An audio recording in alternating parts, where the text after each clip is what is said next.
ሰላም ጤና ይስጥልኝ ውድ ቤተሰቦቼ እንደምን አላችሁ? ዛሬም በድጋሚ ተገናኝተናል። በያላችሁበት የዓለም ዳርቻ የፈጣሪ ሰላም ከእናንተም ከእኔም ከመላው ዓለም ሕዝብ ጋራ ይሁን እያልኩኝ እንደምን ቆያችሁ? ቤቴን ሰብስክራይብ፣ ላይክ፣ ሼር ማድረግ እንዳይረሳ። ይሄ ቤት የማ ቤት ነው? ሀና የስደተኛ ዩቱብ ቻናል ነው። እንዴት ቆያችሁ? ሁሉ መልካም ነው? ዛሬ ደግሞ ትንሽ ወጣ ያለ እንዳልላችሁ ይታወቃል። ድክም ማህበረሰቡን ድክም የሚያደርገ ነገር አለና በሱ ጉዳይ እናወራለን። የስደት ክፋቱ እስቲ ዛሬ እናውራ። የምትመጡበት የመንገድ አመጣጥ ወይም ደግሞ እንግል በላችሁ ህገወጥ ሆናችሁ የምትመጡ ልጆች እየከፈላችሁ ስላላችሁት ዋጋ ማውራት ፈልጌያለሁ። ይህን ቪዲዮ የምታዩ ሰዎች በህገወጥ መልኩ የመጣችሁ ልጆች የተሰማችሁን ስሜትና ይሄ ነገር በምን መልኩ እንደሚቆም ሀሳብ አስተያየታችሁን ስጡኝ።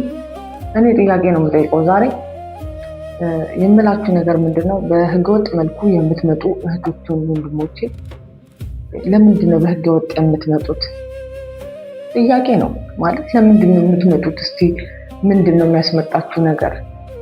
ይሄ በጣም ጥያቄ ብቻ ነው የምፈልገው፣ መልስ እንድትሰጡኝ ነው የምፈልገው። ወይም ደግሞ በዙሪያችሁ ያላችሁ ሰዎች ለምን እንደሚመጡ የምታውቁት ነገር ካለ እንድትነግሩኝ ነው። ለምንድን ነው በህገወጥ መልኩ የምትመጡት? ለምንድን ነው የምትመጡት? እስቲ አብራሩልኝ በዚህ ጉዳይ ላይ። በተለይ ሳውዲ ላይ በህገወጥ መልኩ በህገወጥ መንገድ ትመጣላችሁ። በዚህ ቀፋፊ በሆነ በየመን ድንበር ትመጣላችሁ። ከዛ ሳውዲ ገብታችሁ የምትከፍሉት ዋጋ አይደለም። እውነት ውጭው ላይ ወታችሁ ስላላያችሁት ነው። ወታችሁ በየሆስፒታሉ ብታዩ በጣም ነው የሚያስጠላው። እንዳልኳችሁ እኔ ሳውዲን ከዚህ በፊት በረጅም ጊዜ አውቃታለሁ። አሁንም በስራ ተመልሼ መጥቼ ነው። በጣም ነው የሚያስጠላው። ውጭ ላይ ነው በፊትም የምሰራው የነበረው።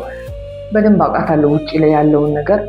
አሁን ላይ ደግሞ ኦልሬዲ በፊት እንኳን ሶሻል ሚዲያው አልነበረም ማለት የዚህን ያህል ሰው ኖሌጅ አልነበረውም ስለ ህገወጥ ስደት ክፋቱ ምናምን። ሁሉም ሰው የተነሳ በዛ መንገድ ነበር አብዛኛው ሰው የሚመጣው። ግን ከመጡ በኋላ ከባድ ነው፣ አስከፊ ነገር ይገጥማቸዋል በፊትም። አሁንም ደግሞ በዛ መንገድ በትንሹ ከ20 ዓመት በላይ ይመስለኛል አይ ቲንክ ከዛም በላይ ሊሆን ይችላል በዚህ መንገድ እየተመጣ ያለው። ኦኬ በፊት ምንም አዌርነስ የለውም ይሄ አስከፊው መንገድ፣ ምንም አይነት አዌርነስ የለውም። ማንም ሰው ለማንም ሼር አያደርግም የመንገዱን አስከፊነት። አሁን ላይ ግን ሶሻል ሚዲያው በጣም ደስ ይላል፣ ብዙ ነገር እንማማርበታለን። ብዙ ሰው ያውቃል ያንን መንገድ። ያልመጣውም የመጣውም ሰው ያ መንገድ ምን አይነት መንገድ እንደሆነ በደንብ ይታወቃል። ግን ዛሬም ድረስ በዚህ መልኩ የምትመጡ ሰዎች ምን ሆናችሁ ነው? እስቲ እኔ ጓደኛዬ በዚህ መልኩ ነው የመጣችሁ፣ በዚህ መንገድ የመጣችሁበት መንገድ እንዲህ ስለሆነ ነው እስቲ ብላችሁ ጻፉልኝ ኮሜንት ላይ።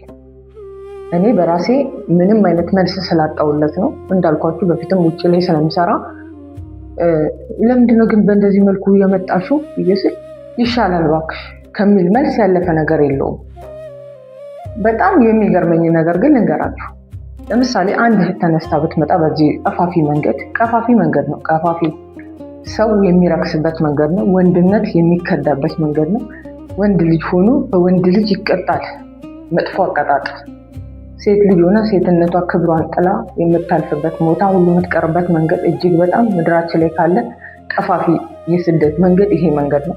በደንብ ያውቁታል የመጡ ልጆች። ግርም የሚለኝ ነገር ወደ ሀሳቤ ስመለስ በዚህ ቀፋፊ መንገድ የመጣች አንድ የክፍለ ሀገር ልጅ ልበል፣ ያው ክፍለ ሀገር ልጆች ናቸው የሚደፍሩት አብዛኞቹ። የመጣች ልጅ ሳውዲ ገብታ እሷ አንዳንዴ የሆነ ኢትዮል ቻንስ አላለ ወይ እንደገባች በጣም ብዙ ብር ነው የሚከፍሉት ይታወቃል። የብሩን መጠን በደንብ እናውቃለን ምን ያህል እንደምትከፍሉ። መታ እዚህ ገብታ ህገወጥም ሆነች ምንም ሰርታ እንደድል ሆነ ጥሩ ስራ አግኝታ እየሰራች ከሆነ ትደውልና አክስቷ ልጅን ትሆን እህቷ ነይ እንደዚህ ነው እከፍልልሻለሁ ብላ እህቷን በዚህ ቀፋፊ መንገድ ትመራለች። ከዛ እህትየው በዚህ በቀፋፊ መንገድ እሷን ተከትላ ትመጣለች። እቺ መጀመሪያዋ በሰላም አልፋ ከሆነ ሁለተኛው በሰላም አታልፍም፣ ሁሉም የተጻፈለትን ስለሚኖር። ከዛ እህትየው መጀመሪያው በሰላም ስለመጣች ሁለተኛው የመጣችው ልጅ ህይወቷ እዛ አልፎ ከቀረ በደህንነቷ ተሻግራ ሳውዲ ገብታ የሰራች የነበረችው ልጅ በእህቷ እዛ ጋር መሞት ህይወቷን እዚህ ጋር ታጣለች። ሳይኮሎጂ ይጎዳል፣ ልትሞት ትችላለች። እንደዚህ አይነት ህይወት ያሳለፉ ልጆች እኔ በራሴ ስላየው ነው።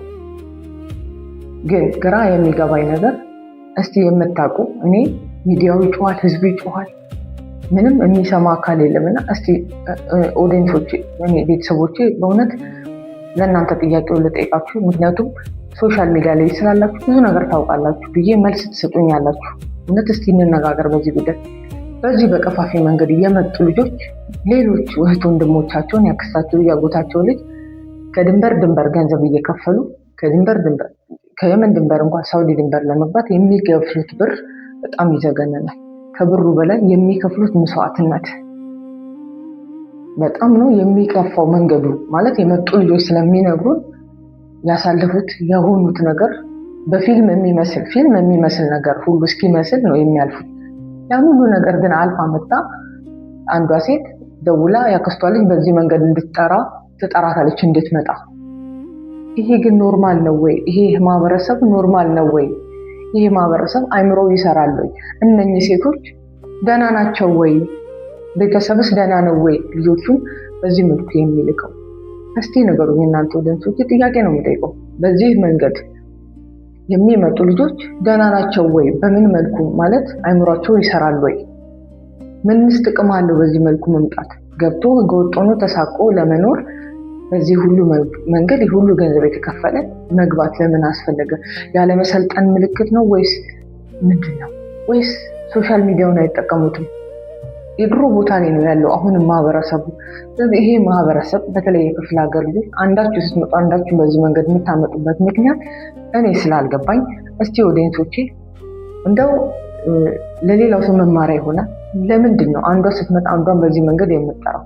ይሄ መንገድ መቆም ለምንድን ነው ያልቻሉ? ይሄ ህገወጥ ስደት የሚመጡበት መንገድ መዘጋትና መቆም ትውልዱ ኖ ማለት ለምን አቃተው? እስቲ ንገሩኝ።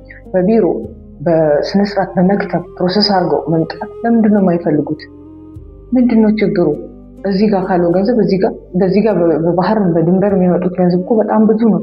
እዚህ ጋር ወይ ምናልባት ለቢሮ ወይም ለደላላ መሰለኝ የሚከፍሉት ነገር ሊኖር ይችላል። አይ ዶንት ኖ። የዚህ ግን ይበዛል። ከዚህና ከዚህ መንገድ የቱ ይሻላል? ጥያቄ ነው የምጠይቀው። በባህር ከመምጣትና ህገወጥ ሆነ ከመምጣትና በህጋዊ መምጣት የቱ ነው ጥቅሙ? ኮሜንት ሴክሽን ላይ አስቀምጡልኝ። እኔ ግራ ስለገባኝ ነው። ሰው ዝም ብሎ ሆነም በዚህ መንገድ እየመጣ ነው። መቼ ነው የሚቆመው ይሄ ቆሻሻ መንገድ? ይህንን ጥያቄ ለእናንተ ነው የምጠይቀው።